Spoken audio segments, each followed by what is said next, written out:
so into the quit lit. Like, you know, that was because for the first time I stopped was 4.5 months, and I literally got every book I could. And I mean, yours related to me so much because I was I've got 3 kids, and there was never a rock bottom. Like, it was the first time I'd really heard someone else talk about the, I guess, gray area drinking, in that it really comes down to us to decide to make that change. You know, we weren't getting told.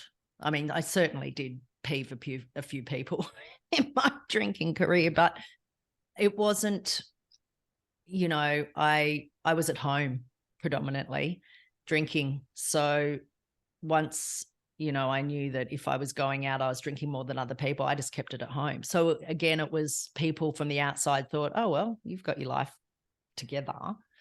So it was the first time listening to your diary or your blog entries, you know, going, oh my gosh, that's me. There's other people, you know. It was so reassuring, and just, I couldn't stop listening. It was amazing. Oh, that's so good to hear. So rock bottom is a really interesting concept, and it's one of these myths in addiction that really annoys me because we hold on to it, and we all have it. The rock bottom. You've crashed your car, you've lost your job, you're in the police cells or a hospital bed.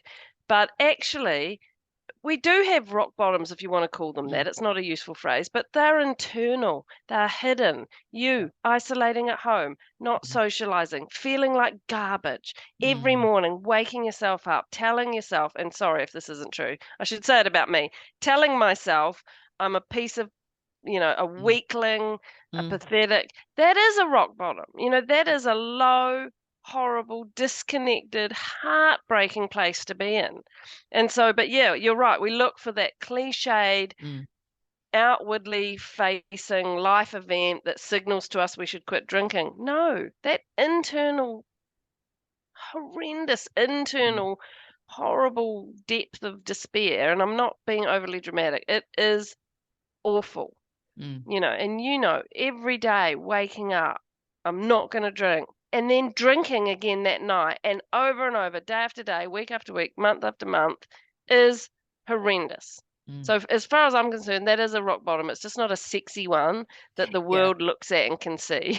Yeah, exactly. And it's so big to have. I mean, I didn't need anything else. I didn't need to go public, with a rock bottom. It was like, exactly like you said, yes, that was me too. And I just had enough, Yeah. and really just zoning out of life. And I just knew there was more to my life. I think that was, it was just giving up on myself, I felt, by keep drinking. It was abandoning yourself. And I think that was what was so great, listening to your book, was that it didn't give me an excuse to go, well, I haven't hit the rock bottom. I can keep drinking, which, up until then I probably had enabled myself because I thought I was okay. So it was just really nice to hear that different. I think it was the beginning of me hearing different sides to the whole thing, taking away that cliche that you have to be, down and out. And I think that's what's great about the sober curious movement. And even those two words together, sober curious, is so powerful and lovely because it's light. It doesn't denote the gutter mentality or image that we all hold on to. It gives all these people who actually internally are at a type of a rock bottom. I don't want to use that phrase too much, but it gives them permission to actually put a line in the sand and go, I'm going to try and not have this stuff anymore. So I'm all for it because I think we're catching a whole lot of people who might look like they're holding their lives together, but inside they're just crumbling under the weight of this horrendously cheap and normalized and glorified drug. Absolutely. And I do want to talk about your third book, which touches on all that, or will touch on all that. I just wanted to ask before that, though, a lot of people that come to me talk about, didn't you lose your friends? Weren't you worried about that? How did you, when you stopped, did you lose friends, or did you have to make a shift in who you socialized with? What happened for you? Yeah, so this is really interesting. For me, I didn't, because I was like you, I was at home a lot, drinking on my own. I had young kids. We weren't actually going out partying a lot. And I wasn't in a big boozy friend group. So I was able to. I had one friend who said to me, "I miss drinking with you," but she couldn't keep up with me anyway, and used to end up vomiting on the nights where we went out drinking. And she's actually much happier hanging out with me. But initially, she made that comment, which stung a bit. But overall, no, I didn't have a big sort of dramatic shift in my friend group. However, when I did do my third book, I interviewed a lot of other women about their stories, and I saw then much more clearly that actually a big barrier to change is a fear of losing your mates. And not because your mates are going to necessarily think, oh, you're a boring, sober loser. They want to support you, but they support you by not inviting you places because they know you're not drinking, and then you're missing out. And if you really rely on that social interaction with those people, that can be hard. And I mean, we always say it's like anything, you just got to hold on, because what you will find is there may be a period of grief over losing the way those friendships were, and loneliness maybe, and feeling like a bit left out. But over time, people will come in, and they'll be surprising people, new people, old people you hadn't spent, and they'll come into place, and they'll be the ones who you hang out with, who aren't just being drinking, and you're having real lovely, good, honest connections with them, and it's a richer cohort of friends. But there's a transition, and it can be uncomfortable. Yeah, definitely a transition type period. I went to a 50th, they're all starting now, recently, and I haven't, in my first year, I've just been happy to not socialize so much. It's not that I lost friends or anything, but I went to the 50th and it was so perfect. It was a 2:30 p.m. event. I'm like, oh, that is just so good, because I love going to bed early now. But it was funny because someone said to me after, oh my God, because they're all really proud and happy for me, but they're like, you were still so much fun. And it's like, exactly, it was nice. It was nice to get that feedback, but also I think a relief all round for people to think, oh yeah, okay, it's not going to change her. I mean, yeah, I won't be obnoxious and loud in that way, but I'm still happy to, sing and dance and whatever. Great. Fun. Yeah, it was fun. And you know what else, which you said before, that you didn't have that they've got now, is all these non-alcoholic options. So people just were bringing non-alcoholic drinks, which is fun too, because you can, feel a bit special with your gin and tonic that's not alcoholic. And it was I think it's just becoming more accepted and normal. So yeah. And did you notice that not everyone was boozing? Like, I used to think everyone was boozing when I was, but actually not everyone is.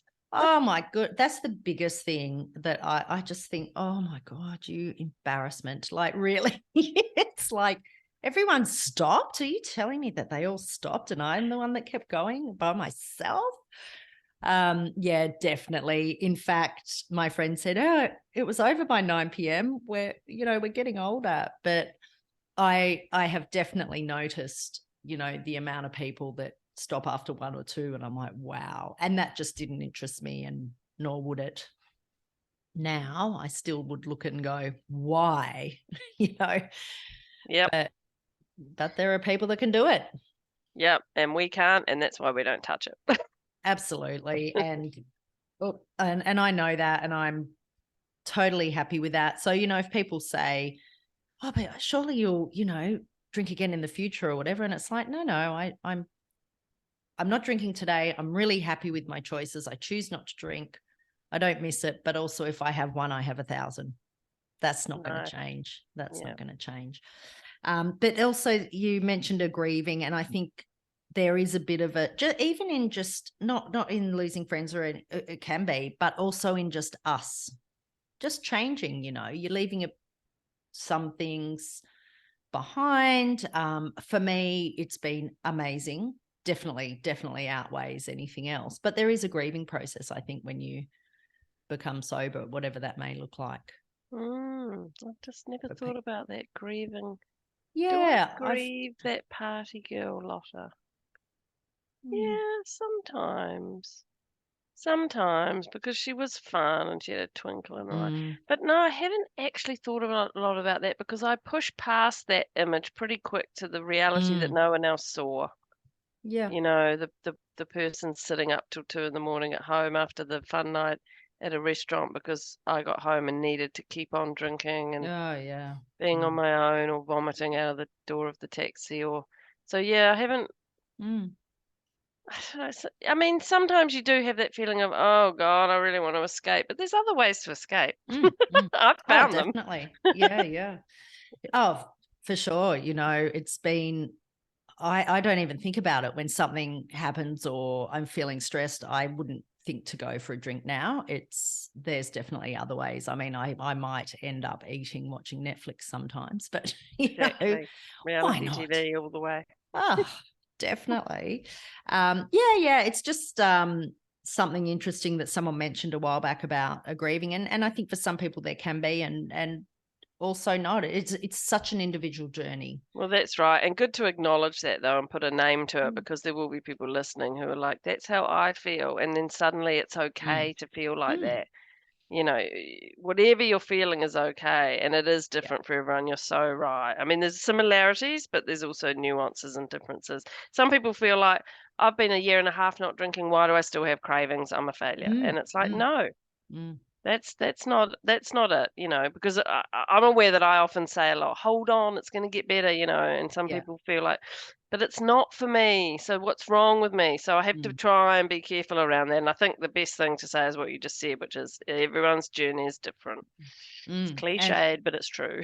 it is. And I think people sometimes want a timeline, but you mentioned 3 or 4 years until something came up for you. And I think that's really good to know because there is no timeline that we can all follow. And it might be that, someone years and years and years on might have the odd moment or craving or whatever, Oh, for we, sure, and one of my dear friends has been 30 years in oh recovery. gosh. She is an absolute legend, and Mm, I mm, said to her after I'd been about 7 years sober, mm, when I was celebrating my 7-year soberversary, as I call it, I said, "Oh, the last year, that I've just been through has been the most interesting yet in terms of what mm. I've learned." And she just looked at me and went, "That's the way it goes, Lotta."